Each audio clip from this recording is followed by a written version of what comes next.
Welcome back to the channel. I hope you're having a fantastic day wherever you are around this beautiful planet of ours. Today's video, we have to update the charts and our macro outlook of traditional markets and Bitcoin and cryptocurrencies after this interest rate announcement. As you would have seen from the title or thumbnail, nothing has changed. However, we do need to understand the differences between cryptos and traditional markets right now, as there's a little bit of a discrepancy going on here, which is looking positive for Bitcoin. So stay tuned for that. Let's get through the analysis at the beginning of the video. Like, subscribe, bell notification icon. I'll remind you at the end of the video if you want to wait and see what sort of value you're going to get from this particular video. All right, guys, last shout out is for our free trading seminar for traders. So check at the top of the video description. There is a link there. It'll take you 60 seconds to 2 minutes just to fill in your details. It is coming up and this is closing very soon. So make sure you jump on that link, do that ASAP before this closes. All right, so the interest rate announcements have come out, 0.75% up. That was the increase. We're now at 3.75 to 4% in the US. Of course, I'm Australian, so yes, Australia also went up this week. If you were wondering, we're at 2.85% here in Oz. September, we had three quarters. So this is the fourth straight one. These are all the headlines that are coming through.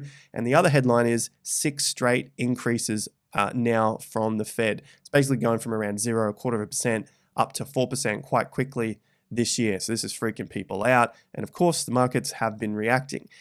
We are maintaining that nothing has changed. And I'll show you in the charts where that would then change to say, well, it's invalidated. We're still on the increase. Let's have a look in just a second. But just going over these headlines, Fed announced a 6th consecutive rate hike. This is the 4th of 0.75%.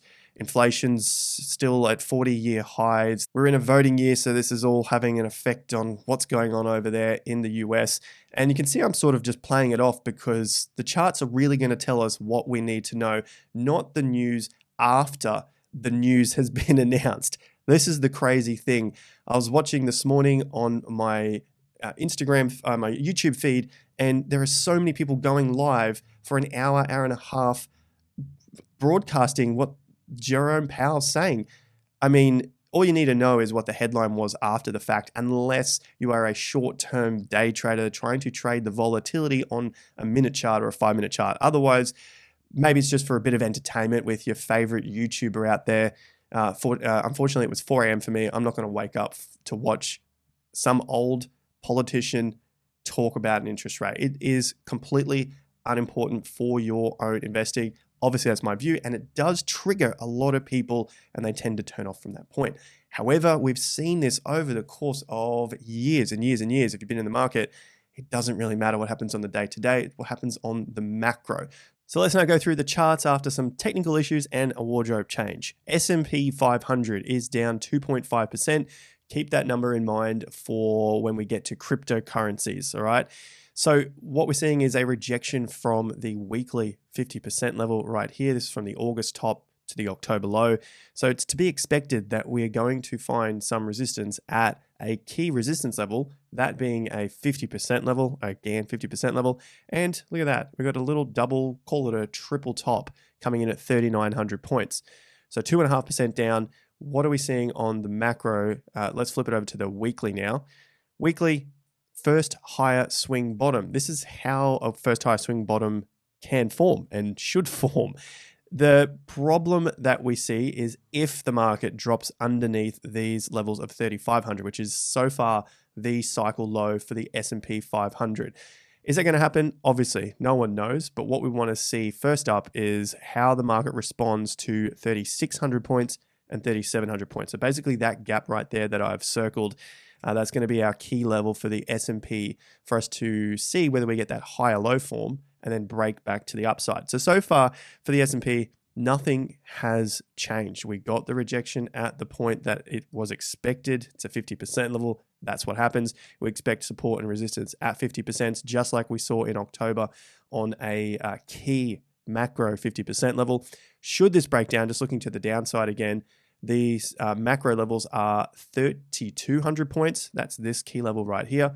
and then 2,700 points. Now, I'm just bringing those up because they are the key levels just to be aware of.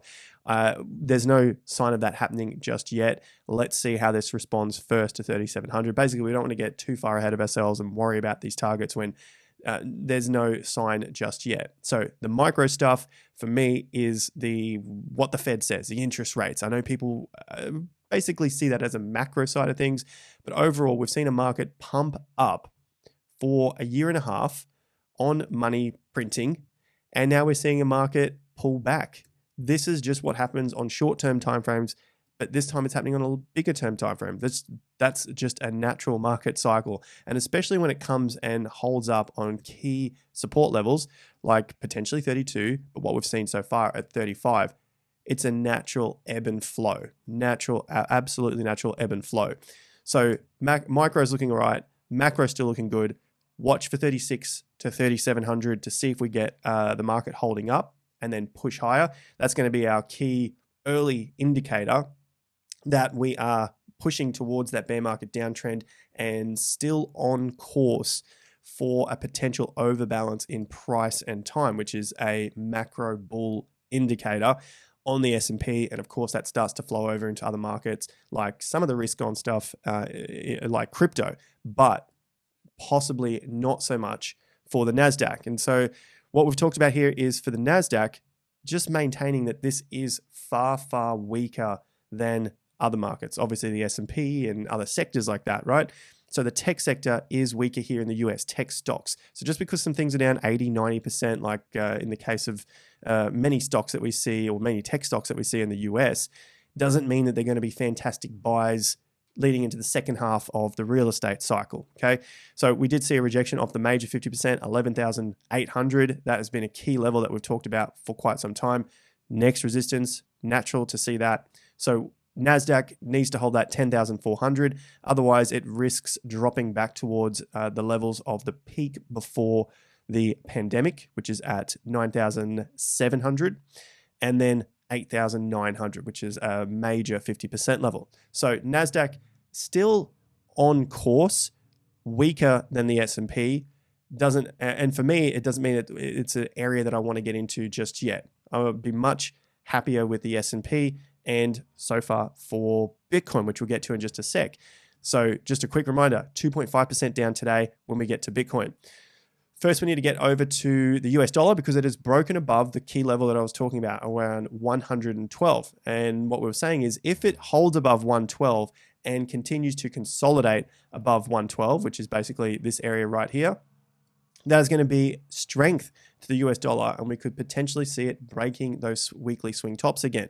Of course, you know, many of my videos I've been talking about a collapse in the US dollar. Basically, the market is going down, and the main emphasis I was making on that is right around that peak on 26th, 27th of September. So now going back about a month, 5 weeks, everyone was calling for the US dollar to go higher. But the news told us otherwise because they were screaming for higher prices and the rest of the economies collapsing like the UK and Europe. Again, completely wrong at that point in time. And it just gets the hype train going from retail, okay? So far we've seen that drop back down to a key level, 109 here, 109.5, and we saw a bounce.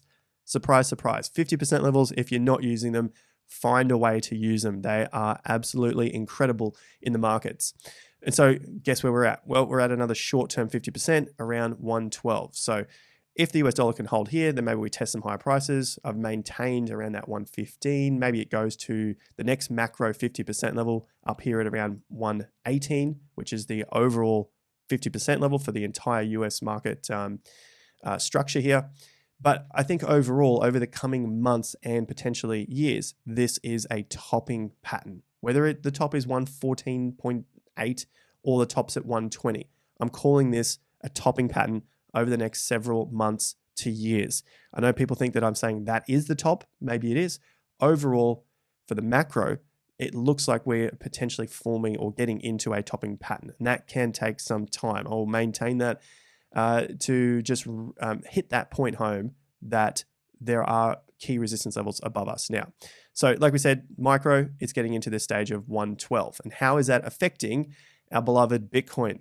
Well, on the micro, Bitcoin has dropped 1.6% for the day. Obviously from the top, it's a little more, but 1.6% for the day. Remember I said on the S&P, we were down 2.5% for the day. We're on a weekly chart here, but on the day, 2.5. So Bitcoin has actually held up a lot better than the S&P. And it's also putting in some reasonably good higher lows here. If we could change our tool from the daily swing, we just drop this down to 2 bars. Then we start to iron out some of those kinks. And this 2-day swing is looking rather good. Should we get a pullback to 19.6 or our 2-day level here at 19.8, 19.9? That's a healthy correction at this point in time. And we did come out to the 20.7 that we're expecting. You know, anything above that right now is, call it a short-term trap. But this is looking much healthier as a type of swing that I would want to see for a re-entry, for a move higher. If I was looking to enter or continue building a Bitcoin position. That question has come up a lot. You know, people that have been waiting and waiting and waiting for 10K and it just didn't happen. What do they do next? And I've got a Q&A open on Instagram. So jump over to the video description here. Go check out my Instagram and Twitter handles so that you're not scammed out there. Use only those official links. And I've got a Q&A over there now and stories if you want to go and ask questions about crypto, investing, real estate, anything around this space. So heading back to Bitcoin, the 2 days looking pretty good. We broke above those key levels, this bear market trend for the short term, and we're looking like we want to come back and test some of these prices at around that 19.5, which has been an absolute key level for the last 2.5 months. So nothing out of the ordinary here. Nothing has changed. This is all still looking like healthy stuff. Where it wouldn't look healthy, because we have to look at the flip side as well, is if we were to break down under that 19.5, 19.6 level and continue to hold in that zone. That would be a lot weaker, because I think we would then have to go back and test that 18.6. So far, so good. Nothing has changed.